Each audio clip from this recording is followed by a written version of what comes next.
Hello, welcome to another video, and a less positive one than the one you had prior to this. It's time to talk about my worst reads of 2023. I am going to be honest with you, I am not prepared for this video. I have not got my list ready. I haven't even gone through my reading list for last year to make myself aware of what I'm about to talk to you about, because, and I want to make sure this is well understood, I don't recall any book from 2023 necessarily standing out as bad. There were definitely some DNFs, and we'll talk about them, but I didn't finish them. I don't recall being in the middle of a book and being really annoyed or upset with it for whatever reason. I don't recall having any extreme dislike for any book in 2023. So there's that disclaimer. And the books that we are gonna talk about, I assume, because I haven't pre-warned myself, are just gonna be ones that didn't work out for me. And that doesn't necessarily mean they wouldn't work out for you. In fact, there are people, one has just cropped to mind that I remember DNFing, that I know is very beloved. This is just my opinion. It doesn't have to mean anything to you. I'm not meaning to offend anyone's favourite books.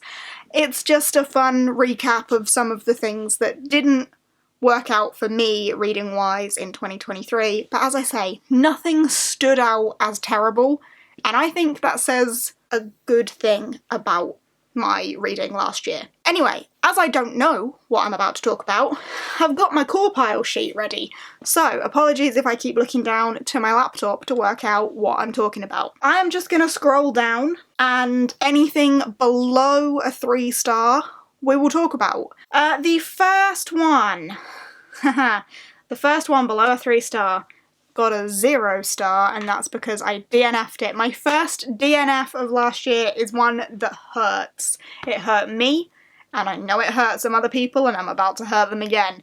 But it was Frostheart 3 by Jamie Littler. I can't remember the name of Frostheart 3.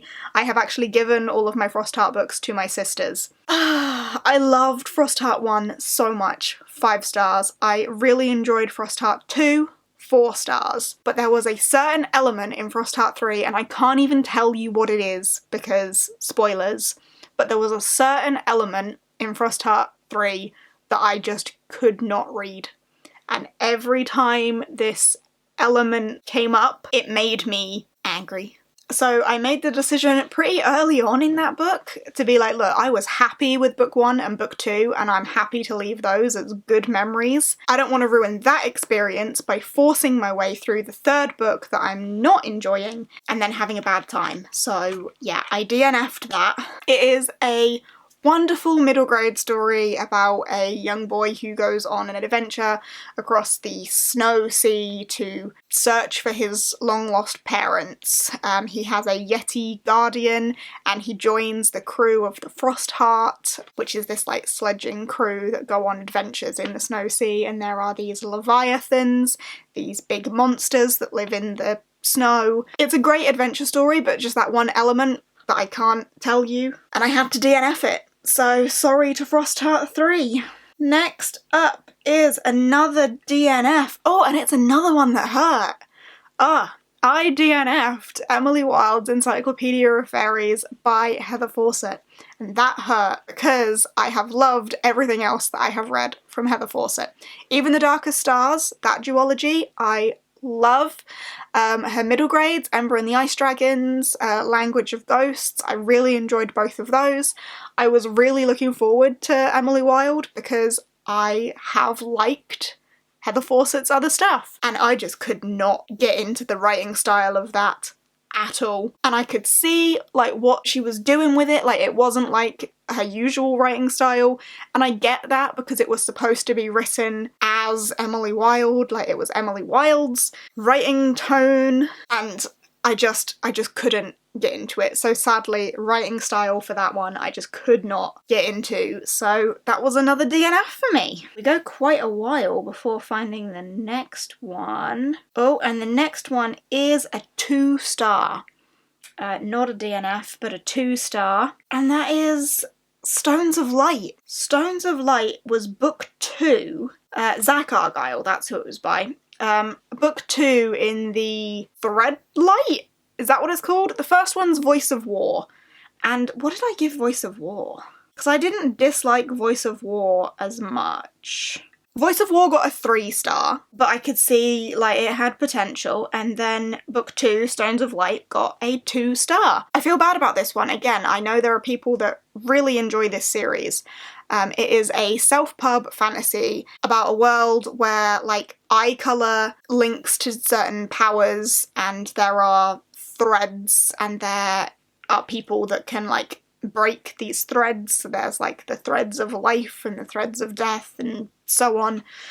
There's a lot about that magic system that I just don't get.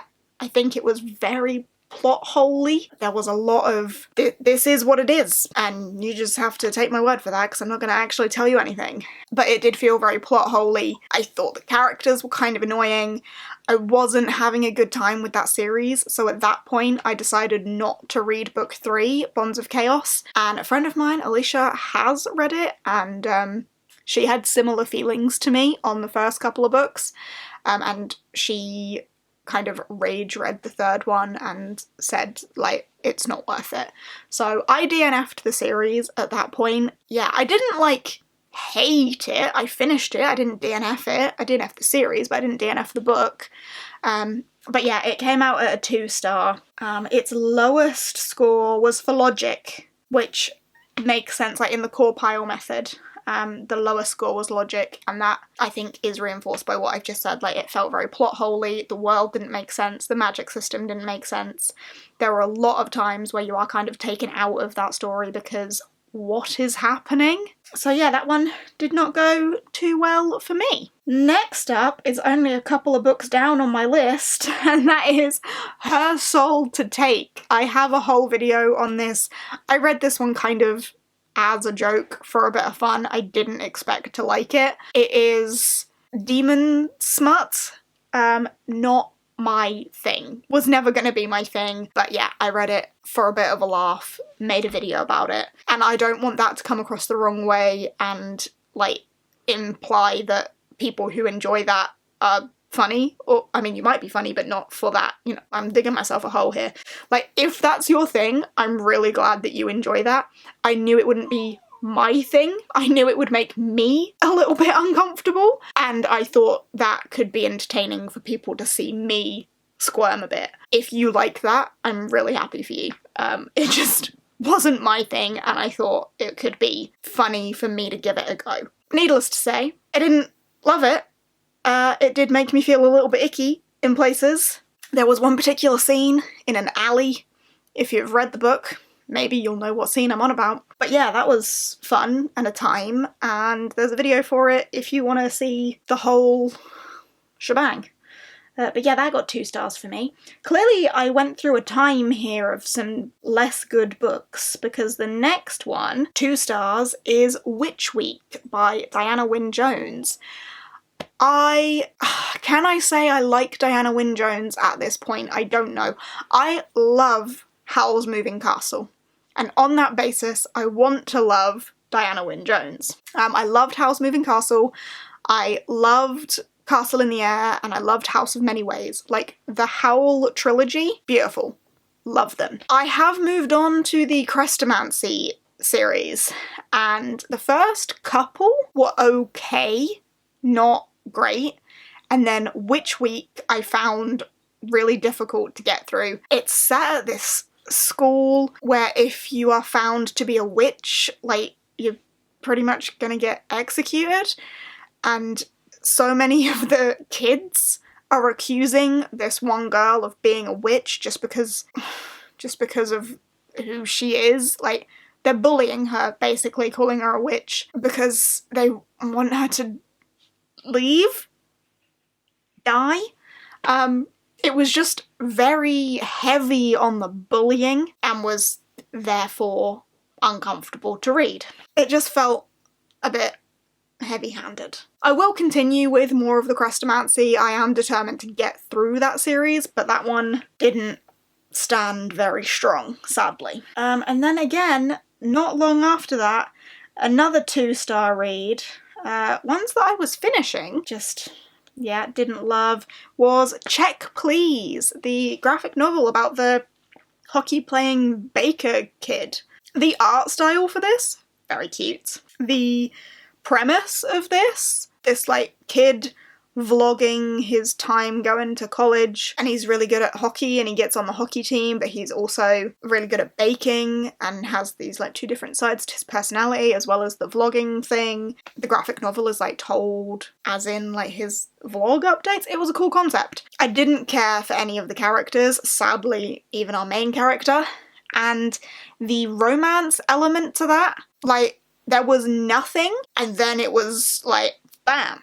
And that just kind of threw me, because it wasn't, like, alluded to, it wasn't built up to, and it just felt a bit weird. But yeah, I didn't care for the characters. The story itself felt very choppy, but I suppose that could be because of the way it's told in this, as I say, vlog style. I just didn't have a very good time with it. I wouldn't care to continue it. As I say, the art style was cute, and I guess I was hoping for something a bit more Heartstopper-esque. Like, I'm no massive fan of Heartstopper, but I have read the first few volumes. I like it. It's cute. And I think I kind of expected Check Please to be a bit more like that, and it wasn't, and I was disappointed. Next is another DNF, and we have Shanghai Immortal. I was devastated by this one, because again, I wanted to love it. I got the beautiful fairy loot version. I had these great expectations. We've got immortal Shanghai, and we've got the king of the underworld, and this 100-year-old vampire creature, and a mortal man who goes to the underworld.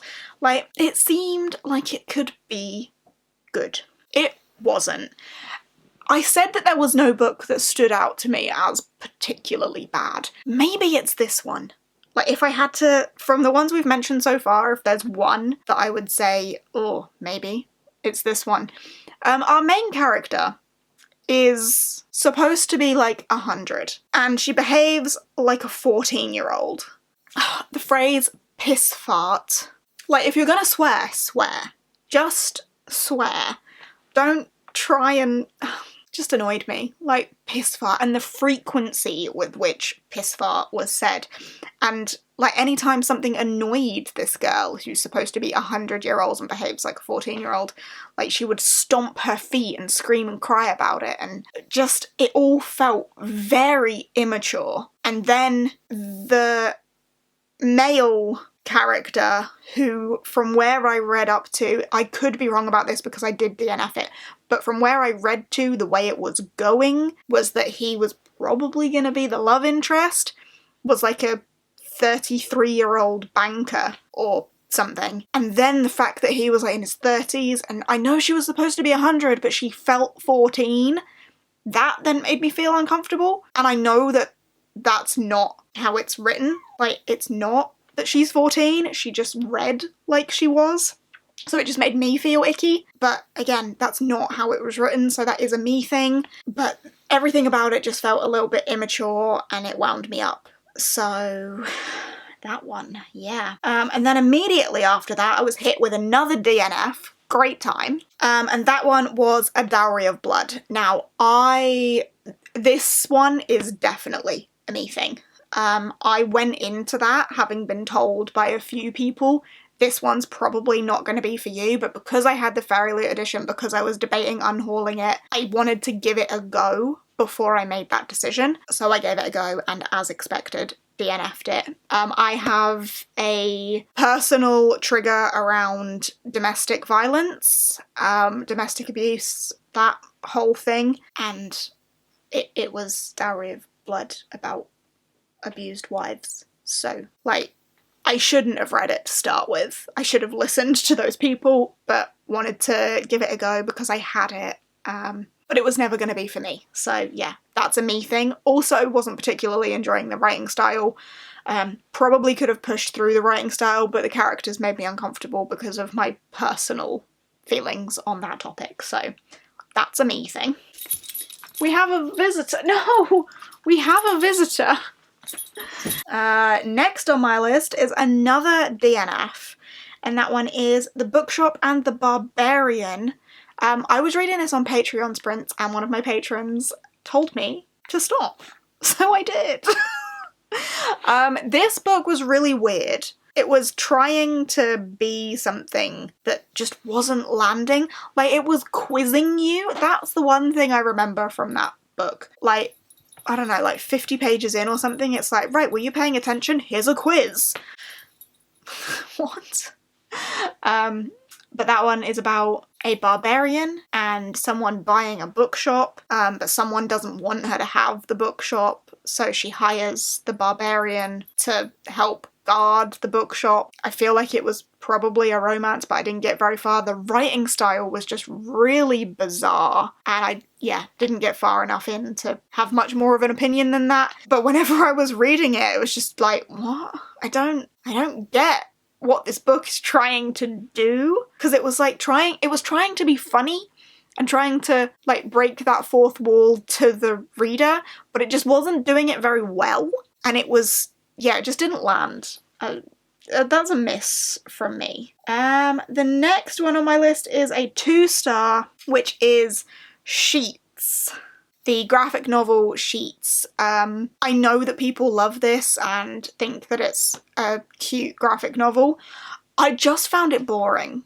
And I sadly don't have anything more to say than that. I just thought it was boring. It didn't have any sort of reaction with me. I read it, and that's an hour and a half of my life I'll never get back, you know? It was quick, because it's a graphic novel, but it was just dull to me. It's about a girl who runs a laundromat.